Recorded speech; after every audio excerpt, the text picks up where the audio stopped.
eye poke heard around the basketball world just revealed something absolutely terrifying about the WNBA's future. And what Rebecca Lobo said next should have every league executive losing sleep tonight. Because while everyone's talking about rough play and missed calls, the real story is much darker than anyone wants to admit. The WNBA's officiating crisis isn't just about fairness anymore. It's about survival, and their billion-dollar golden goose is one dirty foul away from taking the entire league down with her. What happened during that Connecticut Sun game wasn't just bad officiating. It was a preview of the WNBA's potential death spiral. But here's the part that'll shock you. Behind closed doors, WNBA coaches are revolting, and what they're saying about the refs will make your blood boil. Picture this. You're watching what should be a routine WNBA game, and suddenly, the face of women's basketball gets her eye clawed and body checked to the floor like she's in a street fight. The refs? They basically shrugged and moved on. JC Sheldon went straight for Clark's face with what looked like a claw move, and somehow that wasn't enough for an ejection. Then Marina Mabrey decided to blindside her to the court like she was delivering a football hit. The commentators expected ejections. Fans expected ejections.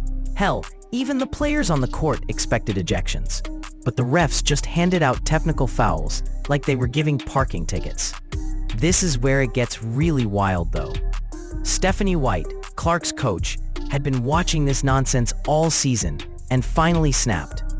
Her post-game press conference wasn't just frustration. It was a declaration of war against the league's officiating.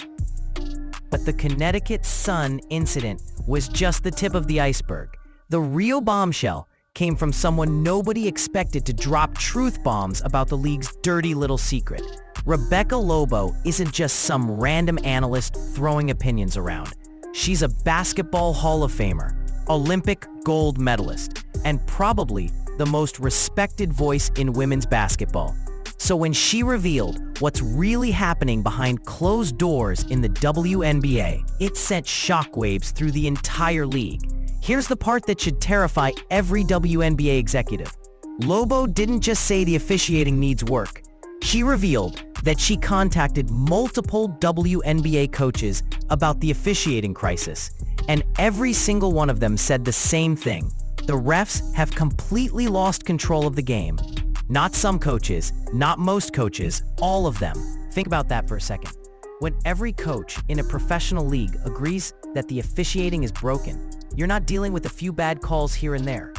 You're dealing with a systemic failure that threatens the integrity of the entire sport. And here's the kicker.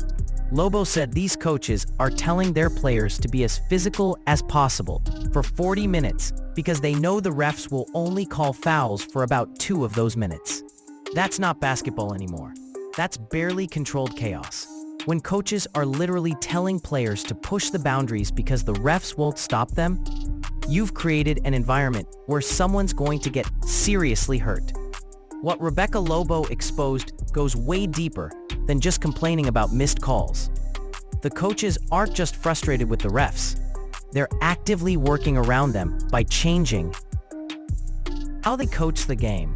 One unnamed coach told Lobo that they literally instruct their players to be as physical as they can possibly be because they know they'll get away with it 95% of the time. That's not a strategy. That's an admission that the sport has devolved into something barely recognizable as professional basketball. But here's what makes this truly dangerous. Coaches are smart. They've figured out that if the refs won't protect players, they'll have to protect their own players themselves. That means retaliation. That means escalation. That means the kind of incidents we saw in the Connecticut Sun game aren't outliers. They're the new normal. When professional coaches lose faith in the officials' ability to control the game, violence becomes inevitable.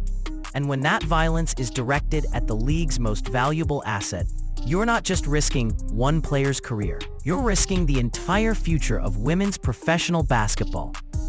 Let's talk about the elephant in the room that the WNBA desperately wants to ignore. Caitlin Clark isn't just another good player who happens to be popular. She's a singular phenomenon who has completely transformed women's basketball. And the numbers prove it in ways that should make league executives both grateful and terrified. When Clark returned from her recent absence, her game against the Liberty peaked at 2.8 million viewers. To put that in perspective, that's higher than the NHL Stanley Cup Finals averaged. A regular season WNBA game outdrew the championship series of a century-old men's professional sports league. That's not just impressive, that's unprecedented. But here's the part that should keep WNBA commissioners awake at night. During the games Clark missed, viewership dropped by up to 50% in some cases. Rebecca Lobo said it perfectly, and she noted that people were watching again after Clark's return. The key word there is again, meaning they had stopped watching when she was gone. The business implications are staggering. Merchandise sales, ticket prices, television contracts, sponsorship deals. Everything in the WNBA ecosystem rises and falls with Caitlin Clark's presence on the court. She's not just the face of the league, she's the entire marketing department rolled into one person. Let's cut through all the noise about fairness and competition and talk about cold, hard business reality. The WNBA is not a charity. It's a professional sports league that exists to make money. And right now, one player is responsible for the vast majority of that money. Here's what makes the officiating crisis so economically dangerous. Clark's value isn't just about her individual performance, it's about the ecosystem she creates. Her games draw casual fans who might become regular WNBA viewers. Her highlights go viral on social media, introducing the league to new audiences. Her storylines drive sports media coverage that the WNBA could never afford to buy. But all of that disappears the moment she's seriously injured by a dirty foul that could have been prevented by competent officiating. There's no backup plan for losing Caitlin Clark. There's no second option that generates the same level of interest and revenue. If she goes down, the entire financial foundation of the league crumbles. The smart business move would be to protect that investment by ensuring that games are officiated at a level that prevents unnecessary injuries. Candace Parker, another WNBA legend, said it best. This is about business. Clark being successful is good for everyone's paycheck. Protecting her isn't favoritism, it's basic economic sense. Here's the nightmare scenario that should have every WNBA executive losing sleep. What happens when Caitlin Clark finally gets seriously injured by a foul that should have been prevented? The immediate financial impact would be catastrophic. Television ratings would plummet, ticket sales would crash, merchandise revenue would dry up, and casual fans who only started watching because of Clark would disappear back to whatever they were doing before. She made women's basketball interesting to them. But the long-term damage would be even worse. The WNBA would be forced to explain how they allowed their most valuable asset to be destroyed by preventable violence that they had the power to stop. The tragedy is that this is completely avoidable. The WNBA has the power to fix their officiating crisis tomorrow if they wanted to. But instead, they seem to be waiting for something terrible to happen before they act. They're treating Caitlin Clark's safety like it's a political issue instead of a business imperative.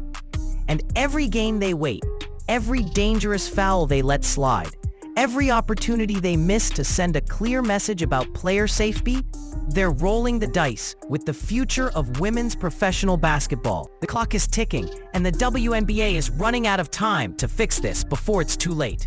Rebecca Lobo sounded the alarm. The coaches are revolting, and the fans are watching. The only question now is whether league leadership will act before their golden goose becomes their biggest regret. The next time someone targets Caitlin Clark with a dangerous foul, it might not just cost her a game. It might cost the WNBA everything they've built. The choice is simple. Protect your most valuable asset, or watch your entire league crumble when that asset is taken away from you.